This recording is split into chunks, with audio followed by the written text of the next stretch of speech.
네, 오늘 제가 말씀드릴 내용은 급성골성 백혈병 재발 및 재발 예방 치료법입니다. 급성골성 백혈병은 혈액암 중에서도 굉장히 빨리 급격히 진행되는 대표적인 혈액암입니다.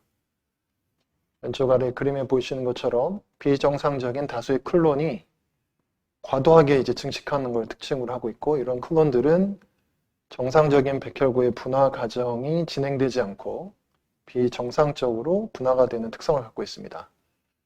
혈액암 중에서는 두 번째로 흔한 혈액암으로 잘 알려져 있습니다. 이 급성골성 백혈병의 또 다른 특징이라고 한다면 유전적인 다형성이라고 할 수 있을 텐데요. 여기 그림에서 보시는 것처럼 여러 가지 염색체와 또 유전자 돌연변이 이상이 복합적으로 공존하고 있기 때문에 한 환자에서도 여러 개 이상이 있고 환자별로 또 다른 그런 특성을 갖고 있습니다. 급성골성 백혈병 치료할 때 가장 중요한 것 중에 하나가 이 백혈병 자체의 유전적인 성격을 가지고 그 위험군을 나누는 것입니다. 보통 예후가 좋은 타입, 중간 타입, 나쁜 타입, 크게 세 개로 나누게 되고요. 최근 분류 기준은 2022년도 작년이죠. 작년에 유러피안 루케미아 넷에서 제시한 분류 기준을 따르고 있습니다. 이게 복잡하게 되어 있어 보이지만 이 안에는 특징적인 염색체의 구조적인 이상이라든지 또는 유전자 돌연변이 이상의 조합을 가지고 그게 세 개로 나누게 됩니다. 그래서 백혈병 환자가 진단이 되면 골수검사 샘플을 이용해서 이런 내용들을 확인하는 검사들을 하게 되고요. 거기에 따라서 예후가 좋은 타입이나 중간 타입, 나쁜 타입 분류가 가능해지고, 하지만 이 내용 중에서 상당 부분, 특히 유전자 돌연변이 관련된 검사 내용들은 결과가 나오는데 꽤 오래 걸리기 때문에 일단은 항암 치료를 먼저 시작하게 됩니다. 처음 하는 항암 치료를 저희가 관해유도 항암 치료라고 부르죠. 그 관해유도 항암 치료 후에 이런 결과들이 다 나오게 되면은 1차 항암 치료 이후에 어떤 치료를 할 건지가 결정이 됩니다. 그래서 표준 치료 전략은 이 위험군에 따라서 좀 달라지게 되는데요. 기본적으로는 항암 치료를 하는 것이고, 이 기본 표준 항암 치료는 세포 독성 항암 화학요법을 의미합니다. 아주 나이가 많거나 또는 진단 당시에 여러 가지 감염이나 문제가 있으면은 이런 세포 독성 항암 치료가 어려운 경우도 있지만, 그렇지 않은 경우 대부분의 환자들은 표준 치료로 세포 독성 항암 화학요법을 관해유도 항암 치료를 하게 되어 있습니다. 그 후에 1차 항암 치료 후에 어떤 치료를 계속해서 할 거냐의 결정은 이런 ELN 분류에 따라서 하게 됩니다. 그래서 예후가 좋은 타입 같은 경우는 항암 치료만 여러 번 반복적으로 해서 치료를 끝낼 수도 있고, 중간 위험군 같은 경우는 항암 치료 후에 동종절모세포 이식이나 경우에 따라서 일부는 자가절모세포 이식을 할 수도 있습니다. 그리고 특히 예후가 안 좋은 타입인 경우는 항암 치료만 가지고는 확실히 백혈병이 해결이 안 되기 때문에 동종절모세포 이식을 하는 걸 권장하고 있습니다. 이게 표준 치료 전략이고요. 2017년도 이후에는 또 새로운 치료법들이 계속 해마다 소개가 되고 있습니다. 그래서 여기에 나와 있는 다양한 표적 항암제나 또는 특성이 있는 항암 치료들이 이러한 기존 표준 치료와 같이 진료 현장에서 조금씩 사용이 되고 있는 실정입니다. 이런 치료를 계속함에 있어서 가장 중요한 것 중에 하나가 또 치료 반응을 평가하는 것입니다. 그래서 진단 때도 골수 검사를 해서 진단을 하지만 치료 후에 치료 반응 평가도 골수 검사를 할 수밖에 없습니다. 환자분들이 골수 검사하는 걸 많이 어려워하시긴 하지만 이 치료 반응 평가를 위해서는 필수적인 검사라서 꼭 하셔야 되고요. 또 말초혈액 검사를 같이 이 두 가지를 가지고 치료 반응이 좋은지 나쁜지 평가하게 되고, 1차적으로 치료 후에 저희가 원하는 목표는 일단 완전 관해 상태라는 걸 만든 것입니다. 영어로 얘기하면 complete remission이라고 부르는데, 이 완전 관해라는 거는 정의가 골수 검사를 했을 때 골수 안에 블라스트라는 미성숙세포, 아세포가 5% 미만, 즉 현미경으로 봤을 때 구분이 안 되는 정도로 줄어 있어야 되고요. 혈액 검사에서는 이런 미성숙세포가 전혀 없어야 되고, 또 혈액 수치 중에서 호중구는 1000개 이상, 혈소판은 10만 개 이상 회복됐을 때 저희가 완전 관해라고 부릅니다. 물론 골수 밖에 간혹 이제 백혈병 병변이 있는 분들이 있는데 이런 것도 이제 없어져야지 저희가 완전 관해라고 부르고요. 이런 완전 관해 상태라는 거는 백혈병 세포가 완전히 없어졌다는 걸 의미하는 건 아닙니다.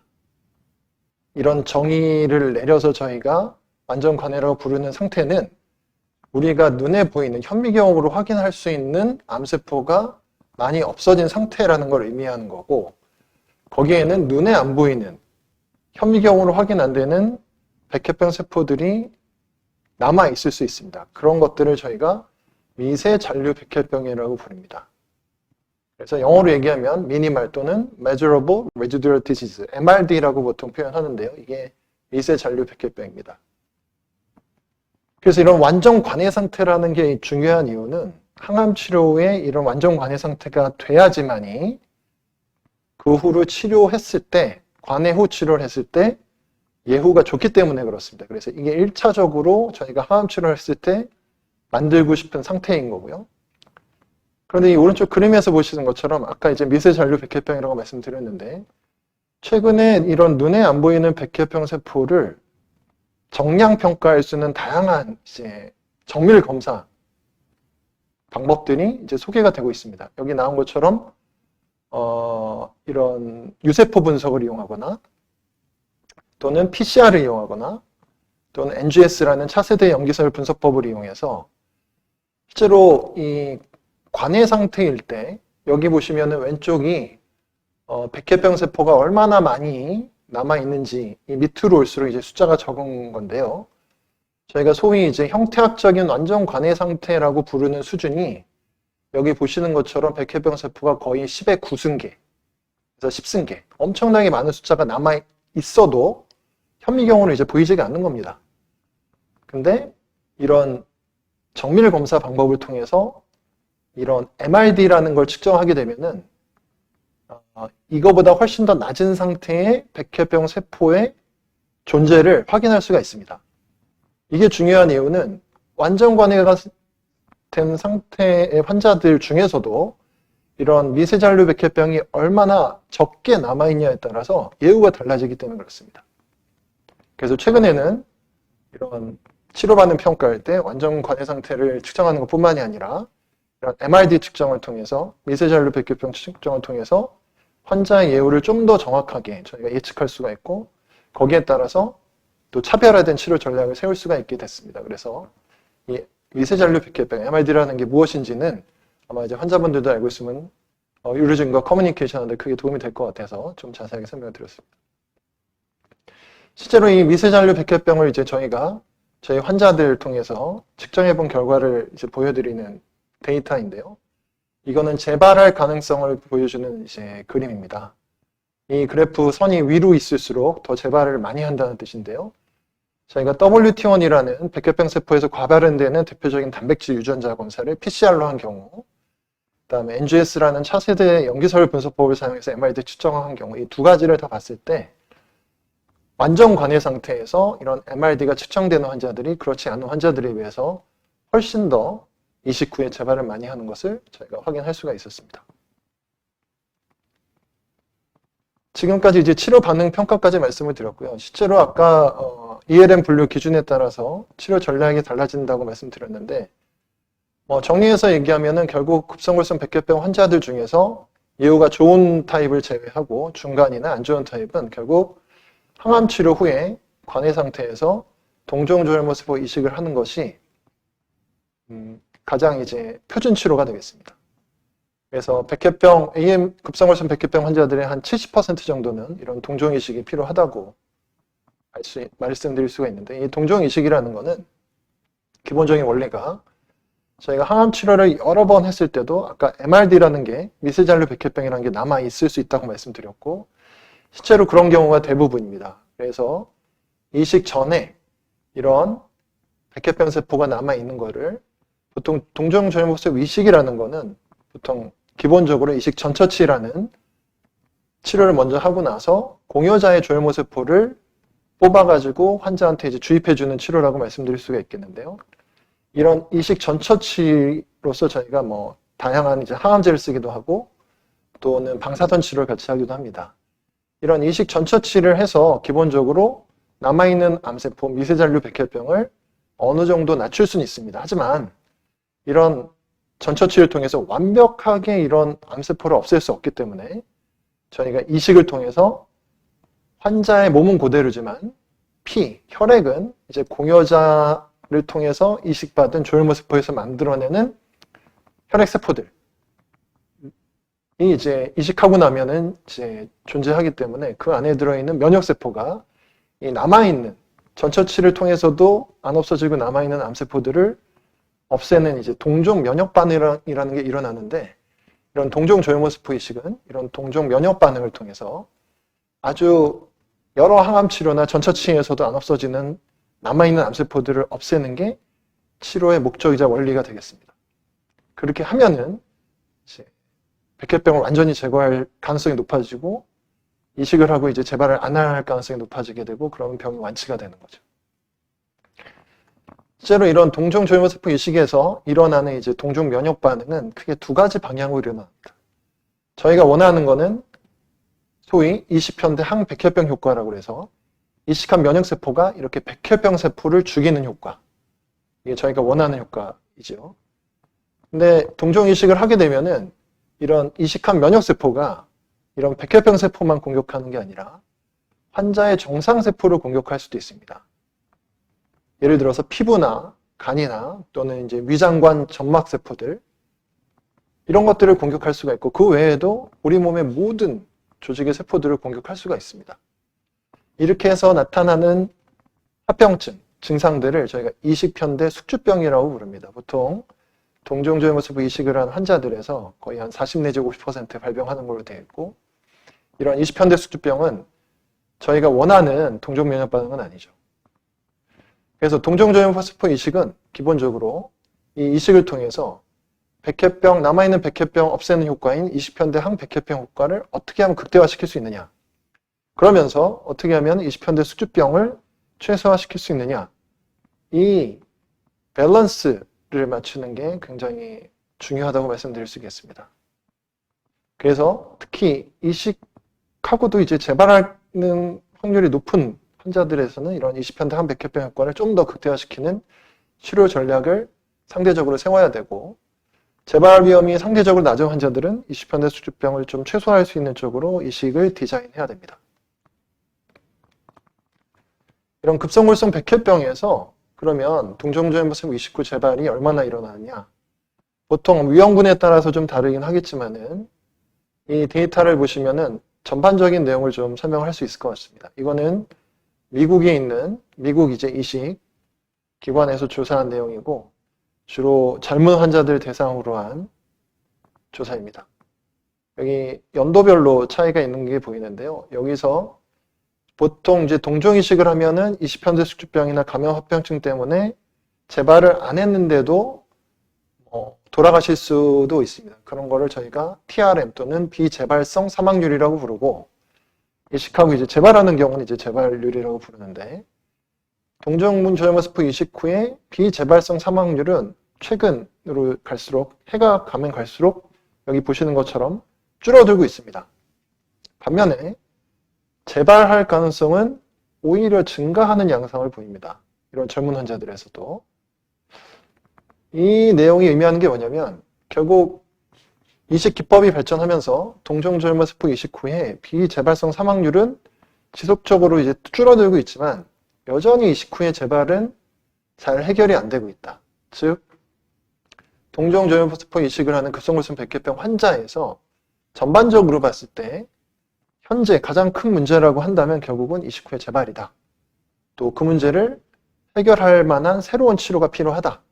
이런 것들을 의미하는 의미 있는 데이터라고 할 수 있겠습니다. 그럼 급성골성 백혈병 환자들이 이식 후 이제 재발하는 경우가 있는데 어떤 환자들이 주로 재발을 많이 하느냐? 크게는 이제 두 가지로 나눌 수가 있을 것 같습니다. 첫 번째는 이식 전에 이제 항암 치료를 뭐 2번 내지 3번 정도 받고 이식을 할 텐데 이식 전에 남아있는 백혈병 세포가 많은 경우 즉 예를 들어서 이식 전에 관해 상태, 완전 관해 상태에 도달하지 못한 비관해 상태에 이식을 하거나 또는 관해 상태이더라도 관해 상태 중에서 아까 설명드렸던 미세잔류 백혈병이 꽤 많이 존재하는 경우, 이런 경우는 관해 상태이면서 미세잔류 백혈병이 없는 환자들이 이식했을 때보다 훨씬 더 재발을 많이 합니다. 앞서 제가 이제 저희 기관 자료를 잠깐 보여드렸었죠. 그래서 동종절모세포 이식 전에 남아있는 백혈병 세포가 최소화되도록 이식 전 항암 치료를 최적화하는 것이 이식 후 재발을 예방하는 첫 번째 중요한 요인이라고 돌려서 말씀드릴 수 있겠습니다. 두 번째 이식 후 재발의 위험 요인은 백혈병 자체의 성격입니다. 아까 2022 ALN 기준을 말씀드린 바 있는데요. 그 중에서도 여기에 보여있는 몇 가지 이상들, 즉 TP53 뮤테 돌연 변이가 있거나 FLT3 ITD 돌연 변이가 있거나 이런 염색체 구조조정 이상이 있는 경우는 이식을 해도 재발하는 경우가 상당히 흔합니다. 그래서 정리해서 말씀드리면은 결국은 이식 후 재발을 예측할 수 있는 방법은 이식 전 항암 치료가 얼마나 효과적으로 됐느냐, 그걸 측정하는 방법, MRD 측정법, 최근 이제 중요하다고 말씀드릴 수 있겠고, 이거와는 독립적으로 백혈병 자체의 성격이 너무 안 좋은 경우는 이런 미세잔류 백혈병 유무와 상관없이도 재발을 많이 할 수 있다는 것을 저희가 잘 알고 있습니다. 그래서 재발 고위험군을 저희가 알고 있기 때문에 이런 동종 이식 후에 재발을 많이 하는 환자들에 대해서는 저희가 차별화된 치료 전략을 사용해서 재발을 최소화하기 위한 노력이 필요하다고 말씀드릴 수 있겠습니다. 그러면 이식 후 재발을 하면은 어떻게 치료하느냐? 이제 오늘 큰 주제 중에 하나죠. 재발 환자의 치료. 여기 나와 있는 치료법이 저희가 이제 NCCN이라고 부르는, 보통 이제 고형암이든 혈액암이든 이제 기본적으로 어떤 근거 중심에서 현 시점에서 추천이 되는 여러 가지 항암 치료를 정리해 놓은 가이드라인인데요. 2022년 가이드라인을 보시면 이식 후 재발 환자는 결국 예후가 너무 안 좋기 때문에 기본적으로 임상시험 참여라는 것을 이제 추천하게 되어 있습니다. 만약에 그 치료기관에서 새로 개발하고 있는 여러 가지 약제에 관련 임상시험이 있고, 특히 이제 환자가 표적 가능한 분자생물학적 이상이 있는 경우 임상시험 참여를 할 수도 있고, 최근엔 다행히 이제 여러 가지 표적 항암 치료제들이 많이 나와 있어서 이런 FLT3 돌연 변이가 있거나 IDH 돌연 변이가 있거나 하는 경우는 거기에 해당되는 이제 표적 항암제를 재발한 상태에서 단독으로 쓸 수 있습니다. 하지만 이 중에서 이제 저희 나라에서 일단은 보험이 되거나 허가를 받아서 쓸 수 있는 약은 여기 제가 빨간색으로 표시한 이 정도 약들이 있고 못 쓰는 약들이 많기 때문에 사실 표적 항암 치료를 재발했을 때 하는 게 쉬운 거는 아닙니다. 그래서 보통은 환자가 표준 항암 치료를 받을 정도로 몸 상태가 나쁘지 않다면 고강도 항암 치료를 해서 재관의 유도 항암 치료를 하게 되어 있습니다. 그래서 여기 나와 있는 여러 가지 요법들 중에서 하나를 골라서 쓰게 되어 있고요. 이 표준 고강도 항암 치료를 하기 어려운 몸 상태인 경우에는 이제 저강도 항암 치료를 사용해 볼 수 있는데, 이 저강도 항암 치료 중에서 최근에 이제 베네토클락스라는 표적 항암 치료제가 이제 도입이 되면서 이런 저메틸화 제제랑 이제 병합해서 치료했을 때 저강도 재발한 환자들에서도 꽤 좋은 효과가 관찰이 돼서 사용할 수는 있습니다만 이 치료 자체는 아직 보험 적용이 안 되기 때문에 본인 부담으로 해야 되는 어려운 점들이 있습니다. 그래서 이식 후 재발하는 환자들은 환자의 전신 상태나 또는 여러 가지 환자가 갖고 있는 표적 가능한 분자생물학적 이상이 있는지에 따라서 이런 여러 가지 치료들의 조합 중에서 하나를 골라서 치료하게 되어 있습니다. 실제로 저희가 이제 베네토클락스라는 약 병합 치료를 이제 보험은 안 되지만 저희가 이제 허가를 받아서 치료했던 이제 경험을 이제 고강도 항암 치료랑 비교한 건데요. 이런 베네토클락스 병합 치료를 했던 환자들은 이런 표준 고강도 항암 치료를 하기 좀 어려운 불리한 몸 상태였음에도 불구하고 전체 반응률을 보시면 거의 한 20% 가까이 더 높은 반응률을 보이고 있습니다.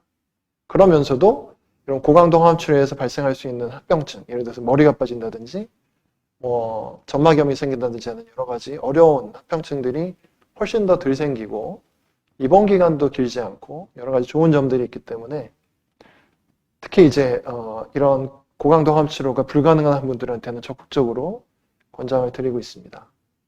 그래서 과거에 비해서 이런 새로운 치료 옵션이 생겼다는 것은 이 직후 재발 환자들에서 상당히 좋은 소식이라고 할 수 있고요.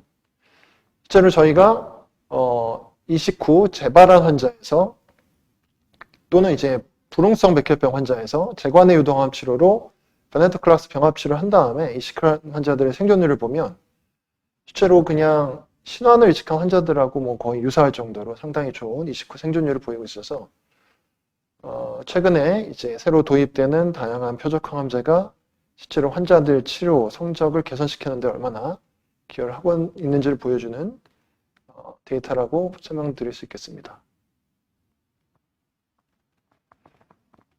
이제 이식 후 재발 환자에서 지금 이제 재관의 유도 항암 치료를 다양한 방법으로 할 수 있다고 말씀드렸고, 이런 항암 치료를 한 다음에 관해 상태가 됐던 다시 관해 상태가 안 됐던 그 후에 이어서 하는 치료가 바로 공여자 림프구 주입술 또는 2차 이식이 되겠습니다. 이게 현재 이제 아마도 일반적으로 이식 후 재발 환자들에서 항암 치료 후에 하는 아주 대표적인 치료라고 말씀드릴 수가 있는데요. 공여자 림프구 주입술이라는 것은 원래 첫 번째 이식했을 때 공여자의 림프구를 뽑아서 다시 주사를 하는 치료가 되겠고요. 2차 이식이라는 것은 1차 이식했을 때와 비슷하게 다른 공여자한테 이식을 받던 또는 1차 이식 때 같은 공여자한테 이식을 받던 이식을 다시 하는 겁니다.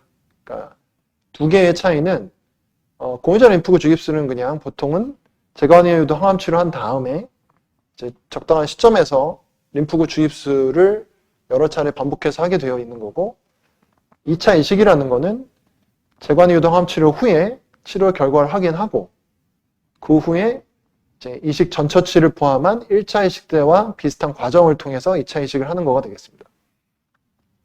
그래서 이 두 가지 중에서 어떤 치료가 훨씬 더 좋은 치료냐, 여기에 대해서 여러 연구들이 있었고, 물론 아직 이 두 가지 중에서 뭐가 좋다고 확실하게 비교한 전향적 연구는 없기 때문에 결론 지어서 말씀드릴 수는 없지만, 최근에 발표되어 있는 이 메타 분석 결과를 보시면 이 두 가지 치료가 결국은 둘 다 크게 차이가 없다는 것을 이제 확인할 수가 있는 자료가 바로 이 그림이 되겠습니다. 이 보시는 것처럼 2차 이식을 한 경우나 공여자 림프구 주입술을 한 경우나 결국은 장기 생존율은 큰 차이가 없고 그 생존율이 20% 전후에 불과하기 때문에 이런 공여자 림프구 주입술이나 2차 이식 외에 어떤 특별한 새로운 추가적인 어떤 치료 전략이 꼭 있어야 된다는 거를 이제 보여주는 자료라고 할 수 있겠습니다. 그래서 실제로 두 치료 사이에 어떤 생존율뿐만이 아니라 각각의 두 가지 치료를 했을 때 또 20편대 수주병이 생길 수가 있기 때문에 그런 것들도 거의 차이가 없고요.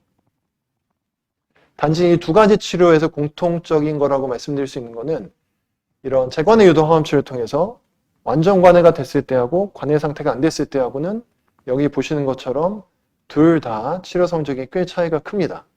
즉 재관의 유도 항암 치료를 하고 나서 관해 상태가 된 다음에 공여자 림프구 주입술을 하건 2차 이식을 하건 이 두 가지는 그렇지 않은 경우에 비해서 둘 다 생존율이 높기 때문에 이 재관의 유도 항암 치료를 성공적으로 하는 게 얼마나 이식 후 재발 치료에서 중요한지를 보여주는 자료라고 말씀드릴 수 있겠습니다. 지금까지 이제 말씀드린 거는 결국 이식 후 재발하고 재관의 유도 항암 치료하고 공유자 림프구 주입술이나 2차 이식을 했을 때에도 평균적으로 보면 치료 성적이 많이 안 좋기 때문에 결국은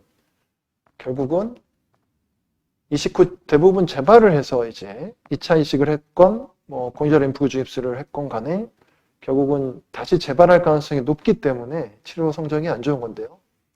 그렇다면은 이식 후 재발을 어떻게 하면 이제 최소화시킬 수 있느냐? 결국은 재발 예방 치료에 관심을 저희가 가질 수밖에 없습니다.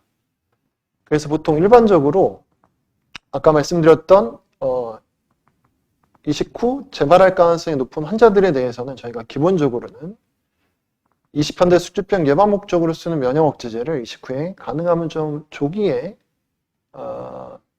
중단하는 치료 전략을 기본적으로 가져가고 있습니다. 일단 이게 첫 번째로 저희가 예방 치료를 고려할 때 생각하는 거고요. 그 외에 추가로 이식 후에 재발을 낮출 수 있는 방법은 크게는 이식 후 추가로 하는 세포치료, 또 이식 후 추가로 하는 약물치료, 이게 나눠볼 수 있겠습니다. 그래서 이 약물치료는 여러 가지 다양한 종류의 새로운 약들이 이식 후 재발을 최소화하기 위해서 또는 재발 환자들의 치료 성적을 향상시키기 위해서 이제 개발이 되고 있고, 이 중에서 여기 빨간색으로 표시한 저메틸화제제, 또 FLT3 억제제, 베네토클락스 이런 약제들은 실제로 활발하게 이식 후 재발 환자 치료 또는 이식 후 재발 예방 목적으로 연구가 되고 있는 약제들입니다. 그리고 또 추가로 세포치료는 이식 전후에 이식 재발 고형군에 있어서 아까 이제 공여자 림프구 주입술에 대해서 말씀드렸는데 그거는 이제 재발하고 나서 치료 목적으로 한 거고, 이 공여자 림프구 주입술을 재발하기 전에 고위험군에서 예방 목적으로도 할 수 있습니다. 이제 그렇다는 의미고요. 그 외에도 이런 세포 면역 치료제 또는 종양 백신 치료, 이런 면역 세포 치료를 강화를 함을 통해서 20현대 백혈병 효과를 이제 극대화시킬 수 있는 치료 방법이 재발 예방 치료를 이제 쓸 수가 이론적으로는 있게 돼 있고, 이런 것들에 대한 다양한 임상 시험이 활발하게 진행되고 있다고 말씀드리겠습니다. 그래서 결국은 아까 이제 약물 치료와 세포 치료 두 가지로 나눠서 설명을 드렸는데요. 먼저 이제 약물 치료를 이식 후에도 하는 거를 저희가 이식 후 유지 항암 치료라고 표현할 수 있겠습니다.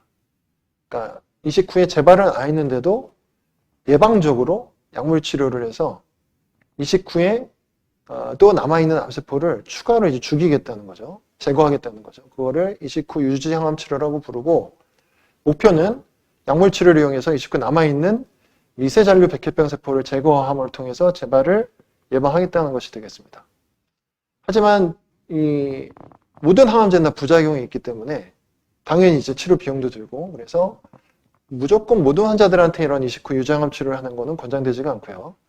재발 위험성을 평가해서 재발 위험이 높은 사람들한테 하는 거죠. 그래서 불필요한 사용을 최소화시키고, 또 이런 이식 후 치료는 이식 후 합병증에도 영향을 줄 수가 있습니다. 그래서 이런 합병증에 대한 영향이 명확하게 규명이 돼야 되고, 또 이식 후에 쓰는 다양한 약제들과의 상호작용도 있기 때문에 이식 후 유지항암 치료를 하는 게 쉬운 건 아니고, 아직까지는 저희가 보험으로 허가되어 있는 이식 후 유지항암 치료는 없기 때문에 여러 가지 약제들이 임상시험 단계에 있습니다. 하지만 FLT3 억제제라는 약물, 특히 FLT3 ITD 돌연변이가 있는 급성골성 백혈병 환자들은 병의 특성상 이식 후에도 재발 위험성이 상당히 높기 때문에 이런 환자들은 이식 후에 재발을 예방하기 위한 치료가 적극적으로 필요한 대상 환자가 될 텐데요. 여기에 보여진 소라페닙이라는 약제가 지금 이식 후에 이런 유전자 돌연변이가 있는 환자에서 유지항암 치료를 썼을 때 이식 성적을 크게 향상시켰다는 연구 결과가, 특히 3상 연구 결과가 2개가 이미 발표된 바 있어서 이거는 저희가 NCCN 가이드라인에서도 기본적으로 권장하는 치료로 올라와 있습니다. 그리고 그 외에도 다른 FLT3 억제제인 위도스타린이나 길테레틴, 크레놀라이트 같은 약제들은 현재 임상시험이 활발하게 진행 중이어서 이런 약제들의 임상시험 결과가 나오면 소라페닉과 마찬가지로 이런 고위험군 환자에서 이식 후 유지항암요법으로 이제 사용할 수 있는 시대가 곧 올 가능성이 높을 것이라고 말씀드릴 수 있겠습니다. 또 저메틸화 제제는 아직 허가받은 약제는 없지만 아주 다양한 방법으로 이식 후 유지항암 치료 목적으로 연구가 활발하게 진행되고 있음을 알려드리고 싶습니다. 이거는 앞서 말씀드린 소라페닙 관련되어 있는 삼상 연구 자료 2개인데요. 이쪽은 이제 독일 그룹의 데이터고 이건 중국에서 나온 삼상 데이터인데 여기 보시는 것처럼 소라페닙을 사용했던 환자들이 이식 후에 그렇지 않은 환자들에 비해서 생존율 차이가 현격하게 있는 것을 알 수가 있습니다. 그래서 이거는 NCCN 가이드라인에도 나와 있는 치료이기 때문에 사실 저희 나라에서도 이런 치료를 현장에서 환자분들한테 적용을 해야 되는데 아직까지 뭐 허가사항 및 보험 관련 규정에서도 전혀 인정을 받지 못한 치료라서 환자들한테 이제 사용을 직접 못하고 있는 어려운 점이 있습니다. 그래서 저희도 뭐 다른 기관도 마찬가지겠지만은 이식 후에 이런 소라페닙 사용, 유지항암 치료 사용이 가능해지도록 다양한 루트로 노력을 해야 된다라고 말씀드리겠습니다. 근데 재발 고위험군 환자들 외에도 사실은 이식을 보통 이제 재발 고위험군 같은 경우는 항암 치료에 이제 이식을 해야 되는데요.